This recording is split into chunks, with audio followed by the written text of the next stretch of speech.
ହାତରେ ଏମିତି ଆଙ୍ଗୁଳି ଅଛି ଯେଉଁଥିରେ ଭଗବାନ ଶିବ ଥାନ୍ତି। ହାତରେ କେଉଁ ଆଙ୍ଗୁଳି ଅଛି ଯେଉଁଥିରେ ଭଗବାନ ଶିବ ଲିଙ୍ଗ ଉପରେ ଲେଖିଦେବେ ଗୋଟିଏ ଶବ୍ଦ, ଯାହାଦ୍ୱାରା ଭଗବାନ ଶିବଙ୍କ କୃପା ହୋଇଯିବ। ଆଉ ସମ୍ପୂର୍ଣ୍ଣ ସଂସାର କେବଳ ଭଗବାନ ଶିବଙ୍କ କାରଣରୁ ହିଁ ବ୍ରହ୍ମଦେବଙ୍କୁ ଉତ୍ପନ୍ନ କରିଥିଲେ ଜଗତର ସଞ୍ଚାଳନ ପାଇଁ। ଆଉ ଯେବେ ବ୍ରହ୍ମଦେବ ସମ୍ପୂର୍ଣ୍ଣ ବ୍ରହ୍ମାଣ୍ଡର ନିର୍ମାଣ ମାନସିକ ସ୍ତରରେ କରିପାରିଲେ ନାହିଁ, ତ ସେ ସ୍ତ୍ରୀ ରୂପରେ ଶତ୍ରୁପା ଅର୍ଥାତ୍ ମା ସରସ୍ୱତୀଙ୍କୁ ଉତ୍ପନ୍ନ କଲେ, ଯେଉଁଥିରେ ନିଜେ ବ୍ରହ୍ମା ହିଁ ମୁଗ୍ଧ ହୋଇଗଲେ।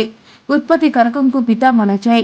ଏଥିପାଇଁ ବ୍ରହ୍ମା ନିଜର ହିଁ ପୁତ୍ରୀ ସରସ୍ୱତୀଙ୍କ ଉପରେ ମୁଗ୍ଧ ହେବା ଯୋଗୁଁ ଭଗବାନ ଶିବ ନିଜର ଅନାମିକା ଆଙ୍ଗୁଳିରେ ବ୍ରହ୍ମାଙ୍କ 5ଟି ମୁଣ୍ଡ କାଟିଦେଲେ। ତ ଅନାମିକା ଆଙ୍ଗୁଳିର ଏକ ନାମ ଅନାମ ମଧ୍ୟ ଅଟେ। ଏହାର ଅର୍ଥ ଅଟେ ବ୍ରହ୍ମ ହତ୍ୟା, ଅର୍ଥାତ୍ ଯାହାକୁ କେବେ ବି ପାପ ଲାଗିବ ନାହିଁ, ସେହି ଅନାମିକା ଅଟେ। ଅନାମିକାରେ ଦେବ କାର୍ଯ୍ୟ କରାଯାଏ, ମଧ୍ୟମ ଆଙ୍ଗୁଳିରେ ପିତୃ କାର୍ଯ୍ୟ କରାଯାଏ ଏବଂ ତର୍ଜନୀ ଆଙ୍ଗୁଳିରେ ନିଜର କାର୍ଯ୍ୟ କରାଯାଏ। ଶିବଲିଙ୍ଗ ଉପରେ ଯେଉଁ ତ୍ରିକୁଣ୍ଡ ବନାଯାଏ, ତ ସେଥିରେ ତର୍ଜନୀରେ ବ୍ରହ୍ମା ବସିଥାନ୍ତି, ମଧ୍ୟମରେ ଭଗବାନ ବିଷ୍ଣୁ ବସିଥାନ୍ତି। ଶିବଲିଙ୍ଗ ଉପରେ ଯେଉଁ ତ୍ରିକୁଣ୍ଡ ବନାଯାଏ, ତ ସେଥିରେ ତର୍ଜନୀରେ ବ୍ରହ୍ମା ବସିଥାନ୍ତି, ମଧ୍ୟମରେ ଭଗବାନ ବିଷ୍ଣୁ ବସିଥାନ୍ତି, ଆଉ ଯେଉଁ ଅନାମିକା ଆଙ୍ଗୁଳି ସେଥିରେ ସ୍ୱୟଂ ଭଗବାନ ଶିବ ବସିଥାନ୍ତି। ତ ଧାର୍ମିକ ମାନ୍ୟତା ଅନୁସାରେ ଅନାମିକା ଆଙ୍ଗୁଳିରେ ସ୍ୱୟଂ ଭଗବାନ ଶିବଙ୍କ ବାସ ଅଟେ। ଏଥିପାଇଁ ସବୁବେଳେ ଅନାମିକା ଆଙ୍ଗୁଳିକୁ ଧାର୍ମିକ ରୂପରେ ପବିତ୍ର ମନାଯାଏ। ଧାର୍ମିକ ମାନ୍ୟତା ଅନୁସାରେ ଅନାମିକା ଆଙ୍ଗୁଳିରେ କୁଶ ବନ୍ଧା ହେବାର ନିୟମ ଅଛି। ଏଥିପାଇଁ ଅନାମିକା ଆଙ୍ଗୁଳିକୁ ଦୈବୀ ଆଙ୍ଗୁଳି ମନାଯାଏ। ଏହି ଆଙ୍ଗୁଳି ମାନ, ଅଭିମାନ, ଯଶ ଏବଂ କୀର୍ତ୍ତିର ସୂଚକ ଅଟେ।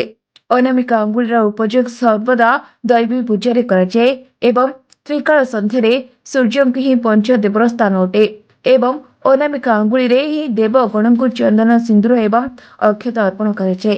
ମଧ୍ୟମ ଆଙ୍ଗୁଳି ଏବଂ କନିଷ୍ଠ ଆଙ୍ଗୁଳି ମଝିରେ ଯେଉଁ ଆଙ୍ଗୁଳିକୁ ଅନାମିକା ଆଙ୍ଗୁଳି କୁହାଯାଏ। ଜ୍ୟୋତିଷଙ୍କ ମାନ୍ୟତା ଅନୁସାରେ ଅନାମିକା ଆଙ୍ଗୁଳିରେ ଗ୍ରହର ରାଜା ସୂର୍ଯ୍ୟଙ୍କ ଆଧିପତ୍ୟ ଅଟେ। ସୂର୍ଯ୍ୟଙ୍କୁ ଆଦିତ୍ୟ ମନାଯାଏ, ଅର୍ଥାତ୍ କେବେ ବି ଅନ୍ୟ ସ୍ଥାନ ଉପରେ ରହୁନାହିଁ, ସର୍ବଦା ପ୍ରଥମ ସ୍ଥାନରେ ହିଁ ରହିଥାଏ। ବେଦରେ ସୂର୍ଯ୍ୟଙ୍କୁ ବ୍ରହ୍ମାଣ୍ଡଙ୍କ କାରକ ମନାଯାଏ। ଏଥିପାଇଁ ଏହି ଆଙ୍ଗୁଳିରେ ମୁଦି ପିନ୍ଧାଯାଏ। ଏହା ଦ୍ୱାରା ବ୍ୟକ୍ତିର ଧନ ଯଶ ବୃଦ୍ଧି ପାଇଥାଏ। ହାତର 4 ଆଙ୍ଗୁଳିର ଶିଖରରେ ଗ୍ରହଙ୍କର ବାସ ହୋଇଥାଏ, ଯେମିତିକି ଆଙ୍ଗୁଳିରେ ଶୁକ୍ର, ତର୍ଜନୀରେ ଗୁରୁ, ମଧ୍ୟମରେ ଶନି, ଅନାମିକାରେ ସୂର୍ଯ୍ୟ ଏବଂ କନିଷ୍ଠରେ ବୁଧ।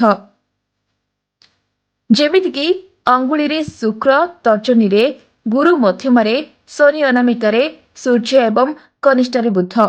ତ ଅନାମିକା ଆଙ୍ଗୁଳିରେ ମହାଶିବରାତ୍ରିର ଦିନରେ ଶିବଲିଙ୍ଗ ଉପରେ ଧଳା ଚନ୍ଦନରେ, ଯଦି ଧଳା ଚନ୍ଦନ ନଥିବ ତେବେ ବେଲ ଗଛର କାଠିକୁ ଘୋରାଇ ଚନ୍ଦନ ବନେଇ ଅନାମିକା ଆଙ୍ଗୁଳିରେ ଓମ୍ ଲେଖିଦିଅନ୍ତୁ ଶିବଲିଙ୍ଗ ଉପରେ।